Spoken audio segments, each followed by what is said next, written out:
Buenos días, amigos. Gracias a Dios por otro día, por supuesto. Espero que tu día esté yendo bien. Namaste, dostan. आज के लिए भगवान का शुक्र है. मुझे आशा है आप खुश रहे. Magandang umaga. Salamat sa Diyos para sa araw na ito. Sana maging okay ang araw mo. And to those that don't speak Spanish, Hindi, or Filipino Tagalog, good morning. Thank God for this day. I hope you're doing well.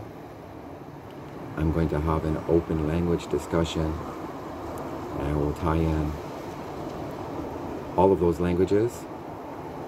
As an English speaker learning all of those languages, I am trying to help. Gracias por su apoyo. Los amo a todos. Sa melting kedi tanyabad. May apsubi si Pia Kratahon. Salamat sa iyong suporta. Mahal ko kayong lahat. Thank you for your support. I love you all. As I mingle with the English and Hindi languages here in Eastern Canada, it seems there isn't really an agreed way of saying you're welcome in Hindi.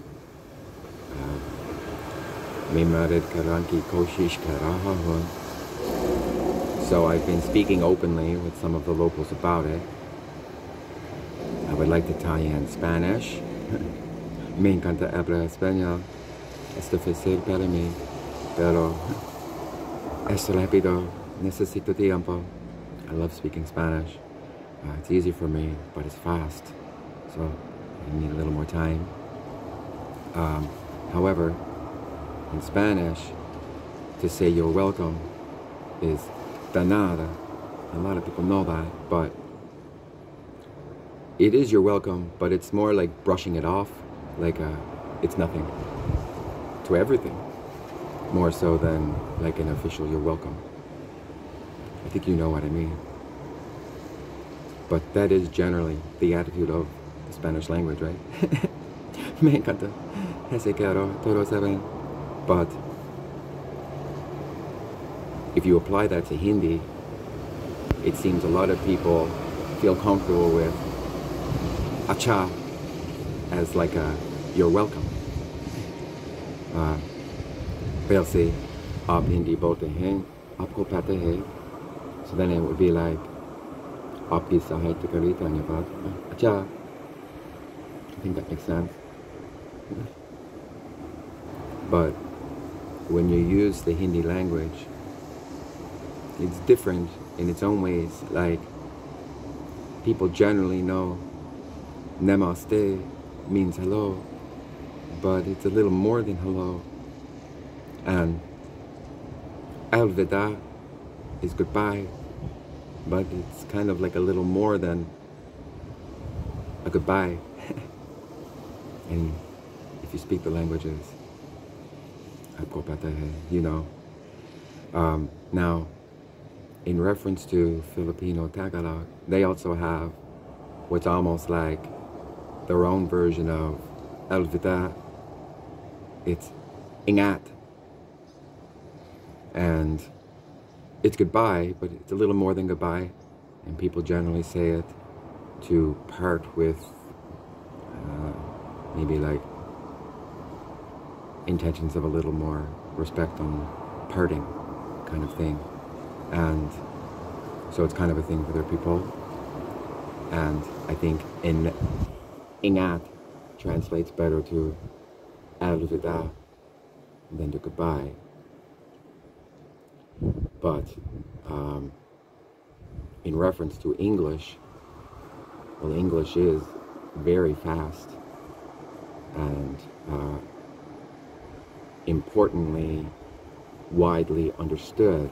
And now you can understand the language without really having to use it a lot because it's everywhere and you can generally read it and understand it even if you're not really speaking it in different parts of the world.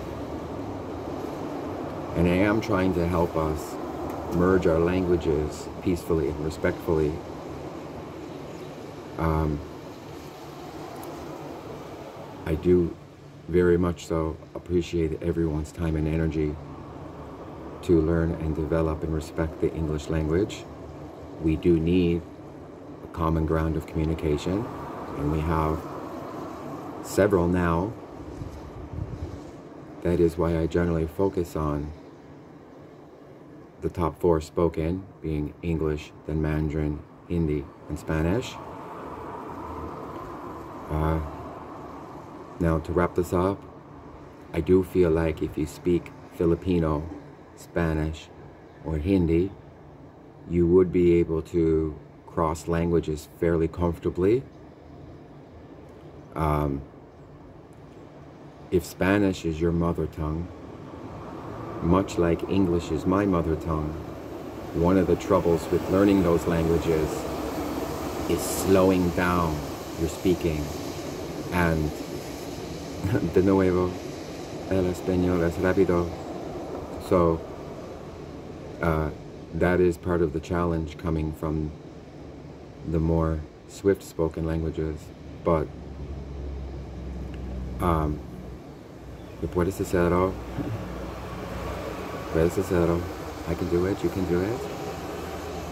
And if you have increased your interest in proper language development of our world at this time, thank you very much for that consideration and that respect.